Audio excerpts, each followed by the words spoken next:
સનાતન ધર્મની જય હો, જય હો, જય હો.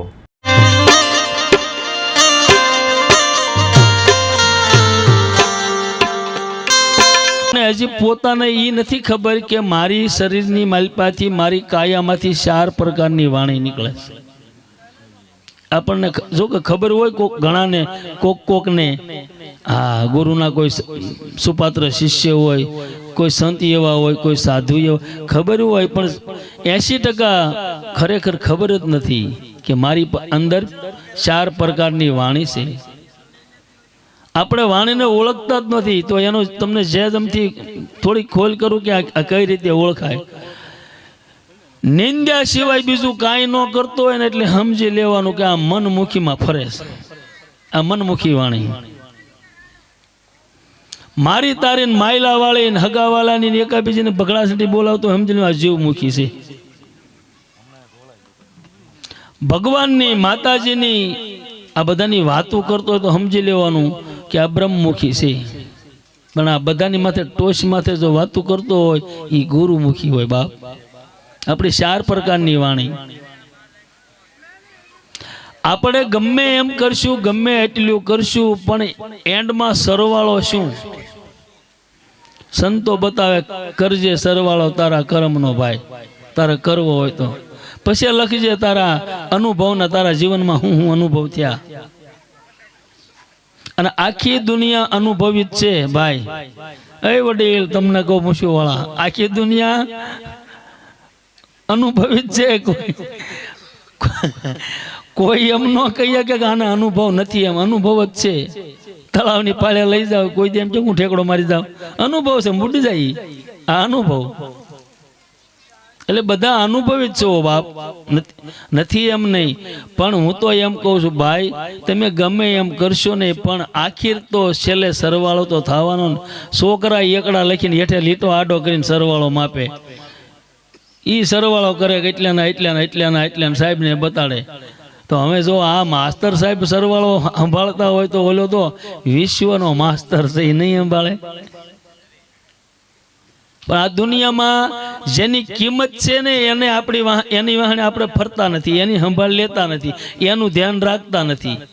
જેની કિંમત નથી ને એને આપણે બાસકા ભરવા દોડવી છે. તો દુનિયાની માલિપા કિંમતીમાં કિંમતી વસ્તુ છે શું? એવી કઈ વસ્તુ છે કે એની પછી કિંમત કોઈ ન થાય, કોઈ સૂકવી ન શકે. રાજા, મહારાજા, વડાપ્રધાન, ગમે આખા વિશ્વના પ્રધાન ભેગા થાય તો ન સૂકવી શકે. બંદૂકમાંથી ગોળી નીકળી જાય પછી એમ થાય અરે નહોતો મારવાનો, મારા માસીનો છોકરો તો ન મેળાવે, ગઈ પાછી ન આવે. ગોળી આવે પછી કમાની ઉપરથી તીર સટકી જાય, કોઈ દે પાછું ન આવે. આ પિંડની માલિપાથી, મુખની માલિપાથી, અઘાટમાંથી આવીને ઘાટમાં બોલ નીકળી જાય, આ બોલ કોઈ દે પાછો ન આવે. તો સોથું તો કે કાયાની માલિપાથી સુવાસો આવીને વયો જાય ને કોઈ દે પાછો ન આવે. મને તમને બેયને પરમાત્માએ આ સુવાસાનું ધન આપ્યું છે. અને આ ધન આપણું ધૂળમાં ઢોળાય, ગટરમાં જાય, બાવળિયામાં જાય. એટલે મારા બાપ ખાલી નાકું વાળી દો ને આંબા બાજુ, કાંઈ કરવા જેવું નથી. ભક્તિ કરવી હોય ને એને કાંઈ નડતું જ નથી કોઈ વસ્તુનું. અને ભક્તિ સંસારી કરે ને બાપ, ત્યાં નારાયણ પહેલો આવે છે. જેને જેને મળ્યો ને એ ગર્થા આશ્રમમાં આવ્યો.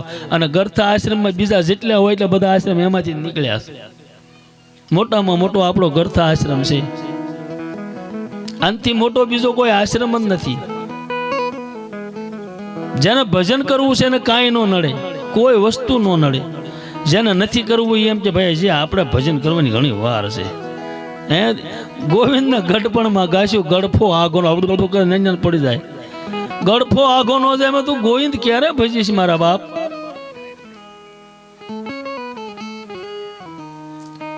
આપણથી એક તલ ભાર આગો નથી. પાછો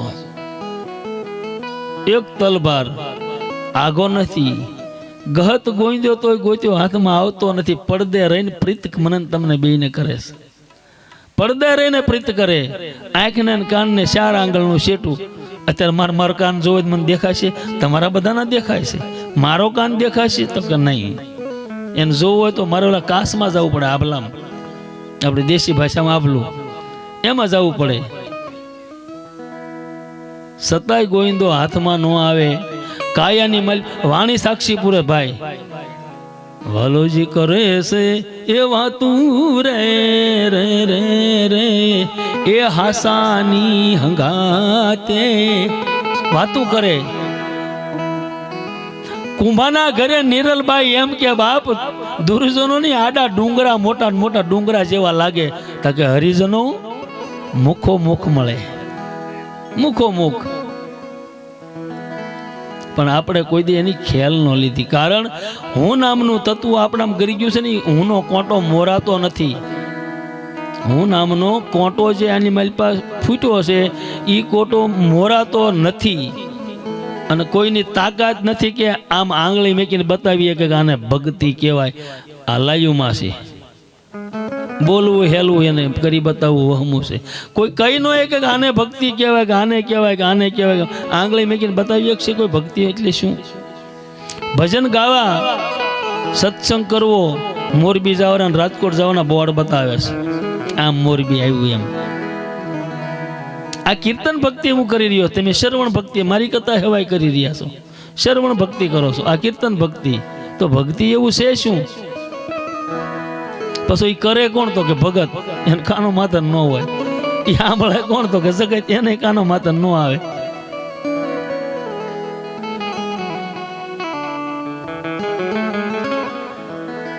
લેતી દેતી વ્યાપાર કરે, વેસે, હાટે, લાવે, મેકે, પાછું ભેગું કરે, પાછું વેસે. અને વ્યાપારી કહેવાય. સમજો ને? વ્યાપારીમાં કાનો માતર ન હોય ને એને ભગત કહેવાય. પાછો ભગત બાપા કેવો હોય? ખટારાનો ડ્રાઈવર આમાં બેઠો ને એને ખબર હોય. ખટારાને પંચર પડે એટલે ટાયર કાઢે, ટાયર બીજું બદલાવે. પછી ઓલા સ્ટડને નટું ટાઈટ કરે.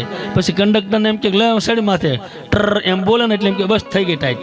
એમાં એકાદી નટ જો આટા મેકી દીધા અને હેઠે આમ પાનું પડી ગયું ટોમી, એટલે અમે બળ ન કરી. કેમ એ બળ ન કરું? એ કે આ નટ ભગત થઈ ગયા. આટા એના મૂળ તો લીપાઈ ગયા એટલે જ ભગત ને. આટા એના નટની મલપા લીપાઈ ગયા એટલે એ ભગત. ઓલા ડ્રાઈવરે કીધું કે આ ભગત થઈ ગઈ. તો હકીકતમાં ભગતને આટા ન હોવો જોઈએ ને. પણ ભગતને કયા આટા ન હોવા જોઈએ? બુદ્ધિના. કયા? બુદ્ધિના આટા ન હોવા જોઈએ. જ્યાં સુધી બુદ્ધિ છે ત્યાં સુધી ભક્તિ નહીં થાય બાપ. બુદ્ધિનો વિષય આપણે રાખશું ને ત્યાં સુધી ભક્તિ નહીં થાય. જેને જેને આ દુનિયામાં કરવું છે. કાયા ઘટની માલપા આખા બાપા તો એમ કે આ જગતમાં જ્યાં જાવ ને ત્યાં માણસો બહુ છે. તો કે માણસો નથી, મરદા છે. મરદા પડ્યા મેદાનમાં, મરદાને કોઈ કળે નહીં. કાયા ઘટની માલપા એક અક્ષર ખાલી રમે. આને જો ઓળખી જાય ને તો એને આવન જાવનના ગમન ન હોય. તો એ અક્ષર ઓળખે કોને? કોને ઓળખે? તો કે ઈશ્વરને ઓળખે, અલ્લાહને ઓળખે. એ ક્યાંથી બોલે એને ઓળખે, આ બોલનારાને ઓળખે. આ બધું કરીએ પણ ઓળખાય નહીં. તમે આખા દીમાં 500 વાર બોલો છો, હું બોલું છું. આ બધા બેઠા બધા બોલવી જ છે, નથી બોલતા. વાતો કરવી, ક્યારેક ક્યારેક મોજમાં આવી જાય, લલકારવી, ડુવા હોય ડુંગરમાં જઈને બોલવી જ છીએ, પણ ઓળખાતો નથી. પણ જો કોઈ મોર સરીખો સતગુરુ મળી જાય ને તો મેલને કાઢી નાખે બાપ. એક સાધુની સંતની વાણી છે, એક કડી કહું.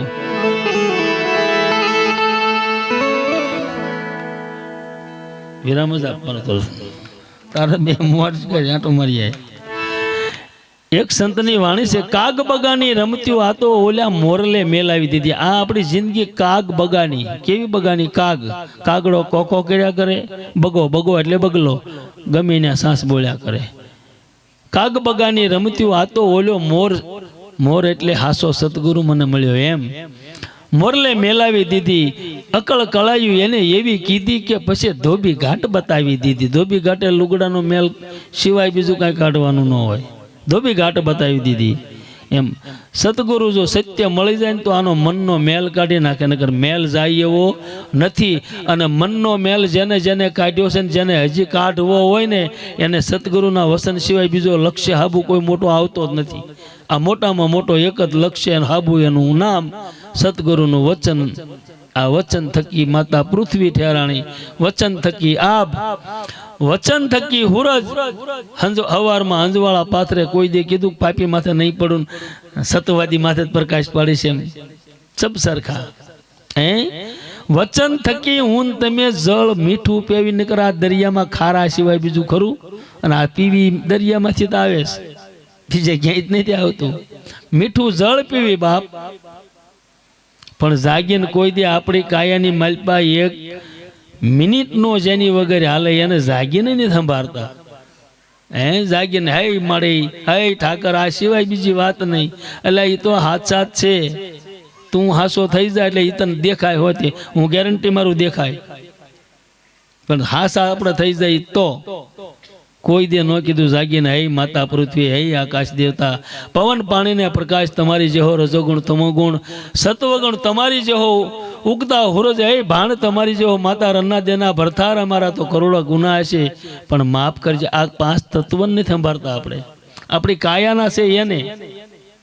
આમાં બીજે ગમે ને સાંભળ્યું ત્યાંથી હવે આપણી ડુંગરાવાળી પહેલા પ્રથમ રાજીનો ઉમરાવાળી રાજીનો ડુંગરાવાળી રાજી થાય કોઈ દે ને સાવણમાં ના પડે ગઈ લઈ જતા નાળી રડી ગયેલું પાછું. ઉમરાવાળી રાજી નથી, ડુંગરાવાળી ક્યાંથી થશે? આપણે ભૂવા પેલા હાસા હતા ને અત્યારે છે, કોઈનો વિરોધ આપણે કરતા જ નથી. પેલા પ્રથમ તો બધા હાસા જ આપણે માનીએ છીએ, પણ કબીર એમ કે એક ભૂવો બીજો ભૂવો, ભૂવા તો 18 લાખ કુવા.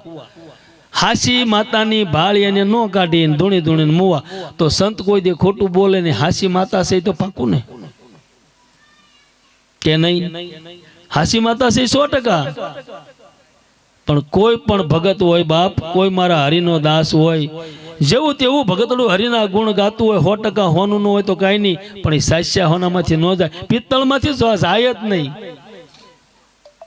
પણ બાપ ભગત હોય, ઠાકરની જોઈદ કરે તોય ભલે, ઠાકરનો પાઠ માંડે તોય ભલે, આને એ જાણતો હોવો જોઈએ.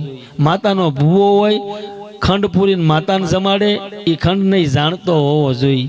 આને જો એ જાણતા હોય ને બાપ, તો એ ભગતની કાયાની માલપા કોઈ દે કે રહી કલ્પના હેરાન ન કરે એને.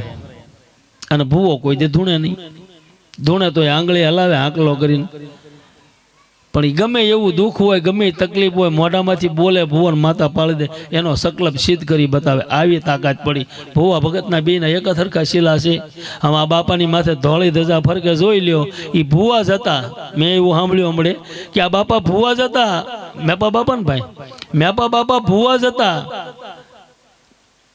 આ દાદા જે રહ્યા ભુવા જ હતા. કયા માતાજીના સી મને નથી ખબર, મૂળ ભુવા હતા. પણ સતાઈ ભુવા હતા, સતાઈ સદગુરુનું બાળક હોય ને તો ધૂપ ધજાને શ્રીફળ સડે ને કોઈ દે ન સડે, ક્યારેય ન સડે. વચન લીધા પછી ભલે વાગોળ્યું ન હોય, પણ વચનનો અધિકારી થઈ ગયો એ મનુષ્યને મનુષ્ય જન્મે.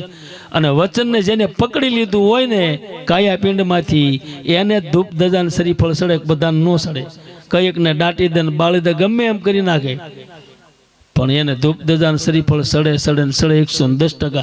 કારણ એને વચન પકડ્યું. વચન ક્યાં ધરતીના ધડે, એ કોઈને ન જડે. જેને જેને જડી ગયું એને ધૂપ ધજાને શ્રીફળ સડી ગયા. સદગુરુ ભગવાન કી. આવનાર વિડીયો જોવા માટે ખુશ વિડીયો ભાવનગર ચેનલને આ રીતે સબસ્ક્રાઈબ કરો અને બેલ આઇકન કરો, જેથી કરીને આગામી વિડીયો આવનાર એનું તમને નોટિફિકેશન મળશે.